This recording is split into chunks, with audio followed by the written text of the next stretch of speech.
Eric Krichbaum from Milbank. Thanks so much for being with us today. My pleasure. Give us a little bit of history on who Milbank is. Well, Milbank was started 84 years ago in Kansas City. It's third generation ownership, privately held. Primary product line was the electrical meter socket, very similar to what you'd have on the side of your house. That's our core product platform. About 20 years ago, we expanded into commercial and industrial enclosures, your basic standard type as well as some custom built. And then about 4 years ago, we decided that we needed to expand our business even further from some of the mature markets that we're in today and start getting into some of the alternative energy sources. Well, one of the things we were talking about as we were developing our product portfolio, standby generators, wind turbines, car chargers, and other things that we might be adding such as solar, we began to discuss the issue of what's called distributed power generation or a microgrid. As customers are putting into play these multiple types of technologies, the question becomes how do they function as a system instead of just individual piece of equipment that have no way of communicating with each other.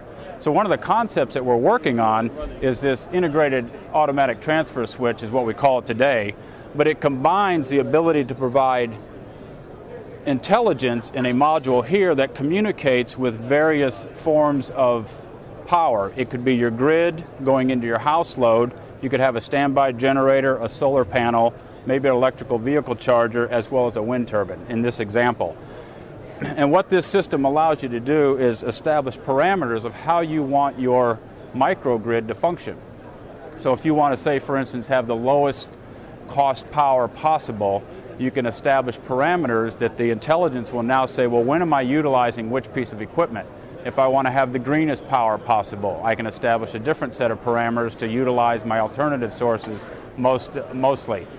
An example here that we're running shows how in a continuous basis on the top you have the house power usage. As the line goes up, that's utilizing more power. The second line, the blue line, is a solar panel. The middle line, the green, is the actual electrical grid, and in this case it's showing a multi-tiered charging. So you have low cost, and during the peak part of the day they're charging you at a higher rate and then an intermediate rate later. And this shows an example of a power outage. You have a generator, a standby generator, and then possibly an electrical vehicle charger. So in this case, instead of these things just out there functioning independently, you actually can tie them together and have your intelligence make decisions. For instance, here in the morning when the house is waking up and using more power, you've charged the car at night when the power was cheap off the grid, but now you're going to actually borrow some power from the car. Now we have that capability. The cars today don't provide that functionality, but there's been some discussion about being able to do that. So we can actually utilize that power source to shave some of the peak load when the power from the grid is the highest. And then later on you can see here when we have an actual grid outage, we can turn on the standby generator to cover that need. The solar panel starts to work in the middle of the day and we use that power to actually recharge our car. So this is a functionality and a capability that we're developing. It's not a sellable product yet, but we're out trying to get some information from possible customers in terms of what kind of value could this bring to you, what kind of functionality would you like to see from a communications within your equipment as well as externally, and then continue to take this product through development. So talk to us about this new announcement that you guys have. Well, AeroVironment, we actually started talking to them a few years ago about some of their wind turbine capabilities. That didn't really pan out, but as it turns out, they're very innovative and have a long history in the electrical car and vehicle market, as well as the charging. And they felt that we had an opportunity to work with them through our distribution and their product innovation, where we could work together and bring those products to market much easier. And the product that you guys are partnering on, talk to us a little bit about that. Well, we've got the full range of car chargers, the level 2 as well as level 3. The unit that we have here is a level 2.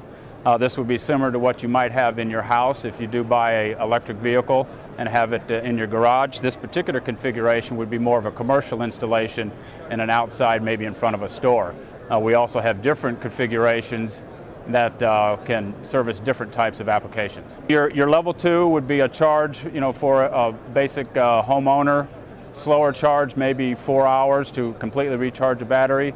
They also have products that will charge much faster. A level 3 type charger can charge in a matter of minutes.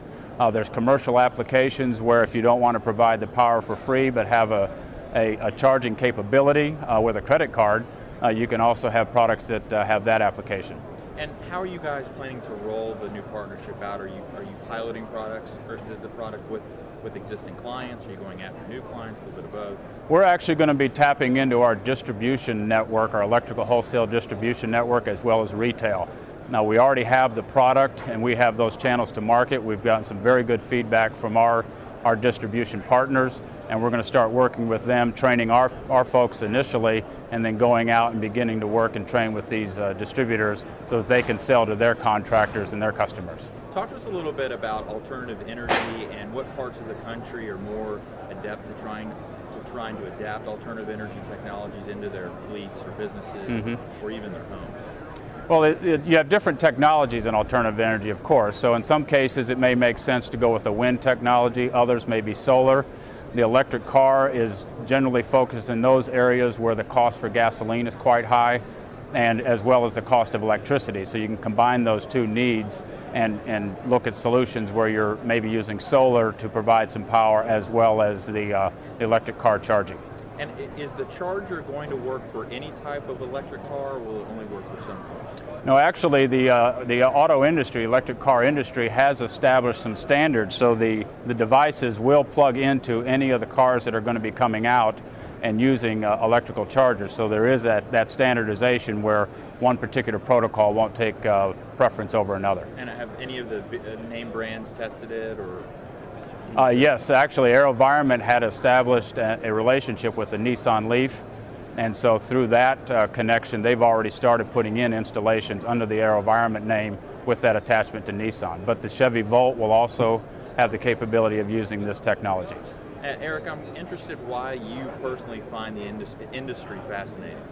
The thing about the industry is it's growing, and it's changing. Now that's also can be scary because where is it going to end up? So you have to be willing to take some risk and look at where you can play in that market and how can you bring some value to the market. It's also just trying to understand where is the real interest going to go and who's going to be making the decisions, how is it going to affect utilities, distributors, consumers. There's going to be a lot of change in this area, no doubt, and we want to be part of that change so that we can grow Milbank in the future. Fantastic. Well, Eric, thanks so much for being with us today. I appreciate the time. No, you bet. Look forward to talking to you. Thanks for stopping by.